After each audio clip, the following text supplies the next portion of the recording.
తెలుగుదేశం ఇదే తీర్మానాన్ని బలపరచవలసిందిగా తెలంగాణ నుంచి సీనియర్ నాయకులు దుర్గా ప్రసాద్ గారు తెలంగాణకి సంబంధించి అగ్రికల్చర్ మరియు ఇరిగేషన్ ఈ రెండు సెక్టర్స్ మీద మాట్లాడవలసిందిగా కోరుతున్నాం.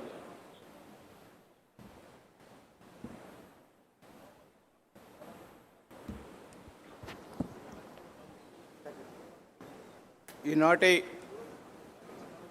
హైబ్రిడ్ మహానాడు నిర్వహిస్తున్నటువంటి అధ్యక్షుల వారు, జాతీయ అధ్యక్షుల వారు చంద్రబాబు నాయుడు గారికి, అదేవిధంగా జాతీయ వర్కింగ్ ప్రెసిడెంట్ నారా లోకేష్ గారికి, వర్చువల్గా చూస్తున్నటువంటి లక్షలాది తెలుగుదేశం పార్టీ కుటుంబ సభ్యులకు, పత్రికా విలేకరులకు అందరికీ నమస్కారాలు. ఈ మహానాడులో తెలంగాణలో తెలుగుదేశం పార్టీ యొక్క విధానం ఇరిగేషన్ మీద మరియు అగ్రికల్చర్ మీద చెప్పాల్సిన అవసరం వచ్చింది. నిన్నేదో ఒక్క నిమిషం మాట్లాడి వదులుకుందాం అనుకున్నా, కానీ ఒక పత్రిక రాత్రి పిచ్చి రాతలు రాసింది. ఎవరో ఒక నాయకుడు ఒక చరిత్ర గురించి చెప్తూ తెలంగాణ పదం అనేది తెలుగు జాతిలో ఎట్లా అనేది ఆయన వివరిస్తే దాన్ని అనుకూలంగా తీసుకొని రాజకీయ రాతలు మళ్ళా లబ్ధి పొందాలని, మళ్ళా సెంటిమెంట్ రేకెత్తించాలని చెప్పి చంద్రబాబు గారి మీద విషరాతలు రాసింది నిన్న ఒక పత్రిక. మా విధానాలు స్పష్టంగా చెప్తున్నాం. ఇరిగేషన్లో కానీ ప్రతి దాంట్లో కూడా తెలుగువారు ఎక్కడ ఉన్నా సరే తెలుగువారి కోసం అన్నదమ్ములాగా విడిపోయినాం. చంద్రబాబు నాయుడు గారు అనేక సార్లు అనేక వేదికల మీద, అంతర్జాతీయ వేదికల మీద కూడా చెప్పారు, తెలంగాణ ఒకటి ఉంటే ఆంధ్రప్రదేశ్ రెండుగా, ఆంధ్రప్రదేశ్ రెండుగా ఉంటే తెలంగాణ ఒకటిగా ఉండాలి, కలిసి చేసుకోవాలని.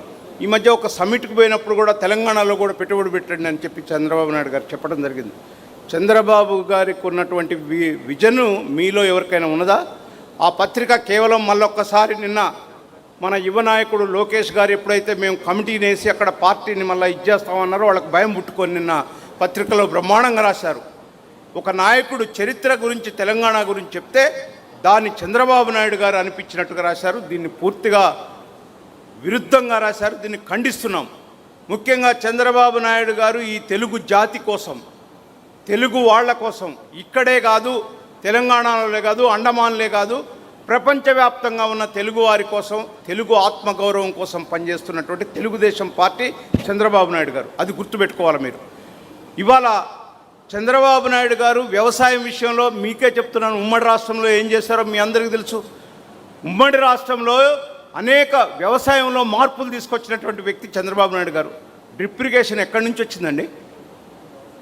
భూసార పరీక్షా కేంద్రాలు ఎక్కడి నుంచి వచ్చినాయండి? ఆనాడు కాంగ్రెస్ పార్టీ అనేక సంవత్సరాలు పరిపాలించినా ఎప్పుడు ఏది లేదు. విజన్ ఉన్న నాయకుడు కాబట్టి తెలంగాణ ప్రాంతానికి ఇరిగేషన్లో అనేక మార్పులు. ఒక్కటే తెలంగాణ ప్రజానికం కూడా గమనించాలా, కృష్ణా మోడర్నైజేషన్ అప్పుడు ఇక్కడ వర్క్స్ జరుగుతున్నప్పుడు 20 టీఎంసీలు నీళ్లు నిల్వ చేసి భీమా ఎత్తిపోతల పథకాలకు ఇచ్చారు. ఇది ప్రాంతీయ తత్వమా, స్వార్థమా? మీరు ఆలోచించాలా. కాబట్టి ఎక్కడ రైతులున్నా, ఎక్కడ వ్యవసాయదారులున్నా, ఎక్కడ నీటి వాటాలున్నా సమానంగా పంచుకోవాలా, ఎవరికి అవకాశం ఉంటే వాళ్ళు పంచుకోవాలనేది తెలుగుదేశం పార్టీ నినాదం, చంద్రబాబు నాయుడు గారి ఆశయం. గతంలో 14లో మీరు టీఆర్ఎస్ పార్టీ, ఉద్యమ పార్టీ అధికారంలో ఉన్నప్పుడు కూడా 2 టీఎంసీలు అవసరం ఉంటే తీసుకున్నారు, విద్యుత్ అవసరం ఉంటే కూడా తీసుకున్నారు కదా. అంటే మీరు అధికారంలో ఉన్నప్పుడు ఒకటి, అధికారంలో లేనప్పుడు ప్రాంతీయ తత్వం, ఈ అన్ని వాదాలన్నీ రెచ్చకొస్తున్నారు. దయచేసి ఇరిగేషన్లో ఇవాళ ఆంధ్రప్రదేశ్ ప్రభుత్వం చేస్తున్నటువంటి నదుల అనుసంధానాన్ని తెలంగాణ తెలుగుదేశం పార్టీగా పూర్తిగా సమర్థిస్తున్నాం. మేము అక్కడ పార్లమెంట్ల వారీగా ప్రజలకు కూడా వివరిస్తాం. దీంట్లో ఎక్కడ లేదు. ప్రతి వాళ్ళు వేరే స్టేట్ వాళ్ళు కూడా మాట్లాడుతున్నారు నాతోటి, అరే కింద లోయర్ స్ట్రీమ్లో ఉన్నారు కదా, సముద్రంలో కలిసే నీళ్లను వాళ్ళు తీసుకుంటే వీళ్ళు యాగి చేస్తున్నారంటే దిస్ ఈజ్ పొలిటికల్ గేమ్. మళ్ళా ఏదో ఆంధ్ర తెలంగాణ నీళ్ళు ఏదో పోతున్నాయి, ఇదంతా తప్పు. ఇంకా చంద్రబాబు నాయుడు గారు పెద్ద మనసు చేసుకొని ఎప్పుడైతే గోదావరి జలాలు అనుసంధానం చేస్తారో ఆ వాటిని వచ్చినటువంటి నిల్వ ఉన్న నీటిని పక్క రాష్ట్రాలకు కూడా ఇస్తా, తెలంగాణకు కూడా ఇస్తా అని చెప్పి ఒక స్టేట్స్మెన్గా చెప్పినటువంటి వ్యక్తి చంద్రబాబు నాయుడు గారు. గౌరవనీయ సుప్రీంకోర్టు కూడా ఈ మధ్య ఒకటి చెప్పింది ఈ కేసులో, మీరు మధ్యవర్తుల ద్వారా ఈ నీళ్ల పరిష్కారం చేసుకోండి అని. ఎందుకంటే ఇప్పుడు రాష్ట్రం విడిపోయి 12 సంవత్సరాలు, ఇంతవరకు విభజన చట్టంలో అమలు ఉన్న ఏవి కాకపోగా వేసిన కేఆర్ఎంబి కానీ జిఆర్ఎంబి కానీ ఏది కూడా పరిష్కరించలేనటువంటి పరిస్థితి ఉంది. కాబట్టి ఇరు రాష్ట్రాలు కూర్చొని పరిష్కరించుకోవాలా. ఇప్పుడు ఉన్నటువంటి ముఖ్యమంత్రి గారు కూడా సిద్ధంగా ఉన్నారు. ఏదున్నా ఆంధ్ర తెలంగాణ ప్రజల కొరకు, ఆంధ్ర ప్రజల కొరకు, రైతాంగం కొరకు తెలుగుదేశం పార్టీ పాటుపడుతుందని, ఎట్లాంటి విద్వేషాలు లేకుండా ఇప్పటికీ అప్పటికీ తెలుగుదేశం పార్టీ, చంద్రబాబు నాయుడు గారు, నారా లోకేష్ గారి మనస్తత్వం ఒకటే. తెలుగువారు భౌగోళికంగా విడిపోయారు తప్ప అన్నదమ్ముల్లాగా ఈ ప్రపంచంలోనే, భారతదేశంలోనే 1 and 2గా ఉండాలనే ఆలోచనని, ఈ తీర్మానాన్ని బలపరచవలసిందిగా కోరుతూ ముగిస్తున్నాను. Thank you అనండాలి.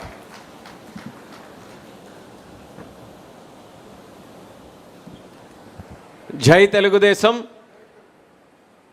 దుర్గాప్రసాద్ గారికి ధన్యవాదాలు తెలియజేసుకుంటూ, దీనితో మన అన్నదాతకి అండగా అనే తీర్మానాన్ని మన ఈ మహానాడు వేదిక ద్వారా ఆమోదం తెలియజేసుకుంటూ, నిన్ననే మనం డిస్కస్ చేశాం.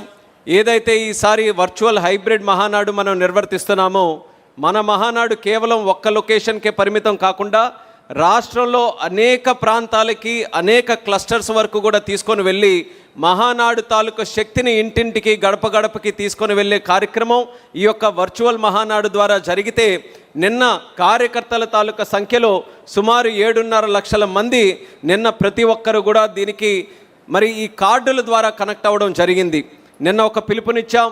నిన్నటి కంటే ఈరోజు ఏదైతే స్వర్గీయ నందమూరి తారక రామారావు గారి జయంతితో ఈ మహానాడు కార్యక్రమం జరుగుతుందో దానికి రెట్టింపు ఉత్సాహంతో చేయాలనంటే, ఈరోజు మనం వేసుకున్నటువంటి లెక్క ప్రకారం 10 లక్షలు దాటి కార్యకర్తలు ఈ యొక్క వర్చువల్ మహానాడు ద్వారా కనెక్ట్ అవ్వడం, ఇది ఒక ప్రపంచ చరిత్రలోనే నిలిచిపోతుందనే విధంగా మరొకసారి మీ అందరికీ తెలియజేసుకుంటూ, ముఖ్యంగా ఎక్కడైతే క్లస్టర్స్ ద్వారా కనెక్ట్ అయినటువంటి కార్యకర్తలు అందరూ కూడా ఉన్నారో వాళ్ళకి మరొక్కసారి ఈ మహానాడు వేదిక ద్వారా హృదయపూర్వకమైనటువంటి అభినందనలు తెలియజేసుకుంటున్నాం.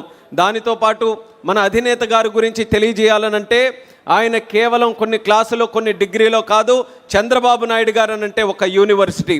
ఆయన కొన్ని పదాలు కాదు, చంద్రబాబు నాయుడు గారు అనంటే ఒక డిక్షనరీ. చంద్రబాబు నాయుడు గారు అనంటే కొన్ని నదులు కాదు, ఆయన ఒక సముద్రం లాంటి వ్యక్తి. ఆయన కొన్ని సంవత్సరాలు, కొన్ని రోజులు ఉన్నటువంటి పరిపాలన కాదు, తరతరాలు కూడా గర్వించదగ్గ ఒక నాయకత్వం మన చంద్రబాబు నాయుడు గారు. అటువంటి చంద్రబాబు నాయుడు గారి గురించి ఒక పుస్తకం రాయాలనంటే ఒక సాహసం చేసినట్టే. కానీ ఆ సాహసం నర్రా రామకృష్ణ గారు చేశారు. కాలపురుషుని సంతకం అనే పేరుతో చంద్రబాబు నాయుడు గారి గురించి, ఆయన తాలూకా సంస్కరణల గురించి, ఆయన జీవితం, ఆయన నాయకత్వం, ఆయన సిద్ధాంతాల గురించి అద్భుతంగా ఒక పుస్తక రూపంలో ఈరోజు చేయడం జరిగింది. దాన్ని ఆవిష్కరించడానికి నర్రా రామకృష్ణ గారిని వేదిక మీదకు ఆహ్వానిస్తున్నాం.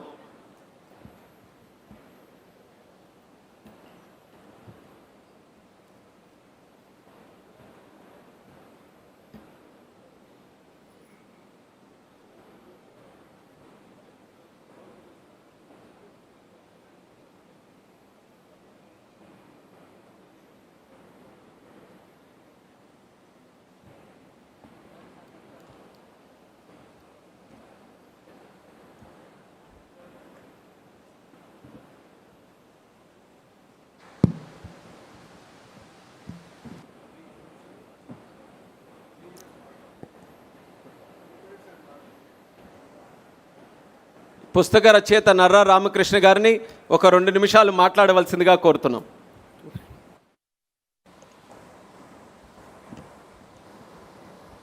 ఒక దార్శనికుడి ఆవాహన ఈ అక్షర తపస్సు. యుగపురుషుడు నందమూరి తారక రామారావు గారు తెలుగు జాతి ఆత్మగౌరవాన్ని దశ దిశలా చాటి చెప్పే ఈ పశు పంట సాక్షిగా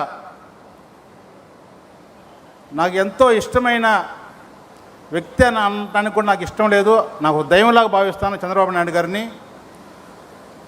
ఆయన సమక్షంలో నేను ఈ పుస్తకాన్ని రిలీజ్ చేసుకోవాలని చెప్పేసి మా ఎంపీ కృష్ణదేవరాయలు గారితో ముందే చెప్పాను. నేను రాసుకున్నాను కూడా. నా సంకల్పం ఎటుదైతే ఆయన చేతుల మీదుగానే ఈ పుస్తకం రిలీజ్ అవుద్దని చెప్పేసి, అది నాకు ఒక అదృష్టంగా భావిస్తున్నాను. సార్, నేను ఆధ్యాత్మికంగా 23 సంవత్సరాల నుంచి ఉంటున్నాను. ఇప్పుడు మీ చుట్టూ బ్లాక్ క్యాట్ కమాండ్స్ ఉంటారు. అది కాకుండా మీకు ఇంకొక విషయం చెప్పాలి సార్, ఎవరు తెలియని విషయం. ఒక మనిషి తన అంతరంగాన్ని తన చైతన్యంతో మేలుకొలిపి సమాజ హితం కోసం ఎవరైతే తన శక్తిని అంతా దారిపోస్తారో అక్కడ కొన్ని తరంగాలు వస్తాయి సార్, తరంగాలు వెలువడుతూ ఉంటుంటాయి.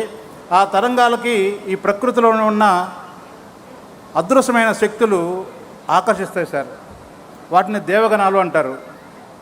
మీకు ఏ విధంగా అయితే ఈ సెక్యూరిటీ Z+ కేటగిరీ ఏదైతే ఉందో కంటికి కనిపించని దేవగణాలు మీకు ఎప్పుడు మీ చుట్టూ ఉంటాయి సార్. అది నేను చాలాసార్లు మిమ్మల్ని గమనించాను సార్. నేను ఎందుకంటే అలిపిరి దగ్గర నుంచి నిన్న సంఘటనలు జరిగిన వరకు కూడా మిమ్మల్ని టచ్ చేసినా కానీ, మిమ్మల్ని ఇబ్బంది పెట్టినా కానీ, మిమ్మల్ని అవమానపరిచినా, మీకు నష్టం మీ మనసుకు నొప్పించేస్తే మాత్రం ఆ దేవగణాలు మాత్రం ఊరుకోవు సార్. అది కంటికి కనిపించదు సార్. నేను చాలాసార్లు చూశాను సార్. అది నా మెడిటేషన్లో, నేను తెల్లవారుజామున మెడిటేషన్లో కూర్చున్నప్పుడు కూడా నాకు తెలియకుండా ఒకసారి మీరు ఎందుకో నాకు గుర్తొస్తూ ఉంటుంటారు. అది ఎందుకు ఇలా వచ్చిందా అని అనుకుంటాను. అక్కడ ఆ రోజు ఏదో ఒక చిన్న ఇబ్బందికరమైన సంఘటన నేను చూసిన సందర్భాలు చాలా జరిగింది సార్. అది యాదృచ్ఛికంగా కూడా కాదు సార్. అది కాబట్టి ఈ పుస్తకం రాసేటప్పుడు నేను పుస్తకం ఆఖరి పేజీ చివరి చొక్క పెట్టేటప్పుడు చాలా బాధేసింది సార్.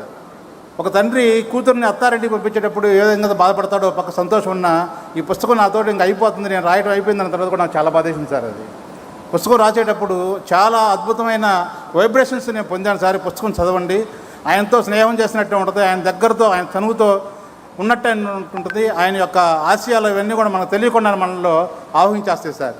ఇంతకన్నా ఎక్కువ టైం లేదు సార్, మీకు చాలా చెప్పాలి కానీ ధన్యవాదాలు సార్.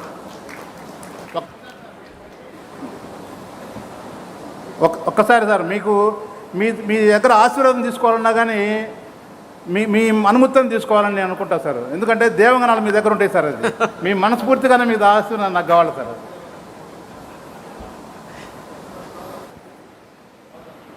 రామకృష్ణ గారికి మరొక్కసారి ధన్యవాదాలు. తెలుగుదేశం పార్టీ కుటుంబ సభ్యులు అందరి తరపున ఇంత చక్కనైనటువంటి పుస్తకం మన జాతీయ అధ్యక్షులు, మన అధినేత, మన ప్రియతమ నాయకులు చంద్రబాబు నాయుడు గారి మీద రచించినందుకు ధన్యవాదాలు మరొకసారి తెలియజేసుకుంటూ, ప్రస్తుతం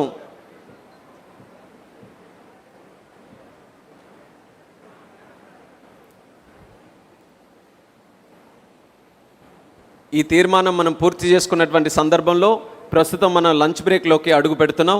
45 నిమిషాలు ఉన్నటువంటి లంచ్ బ్రేక్ని అందరూ సద్వినియోగం చేసుకొని తిరిగి 40 నిమిషాల్లోనే వస్తే, ఎందుకనంటే ఆన్ టైం మనం స్టార్ట్ చేయబోతున్నాం కాబట్టి ఎక్కడ డిలే లేకుండా 40 నిమిషాల్లో తిరిగి ప్రతి ఒక్కరు కూడా వాళ్ళ స్థానాల్లోకి హాజరు కావాలని హృదయపూర్వకంగా కోరుకుంటూ లంచ్ బ్రేక్ కోసం విరామం తీసుకుంటున్నాం.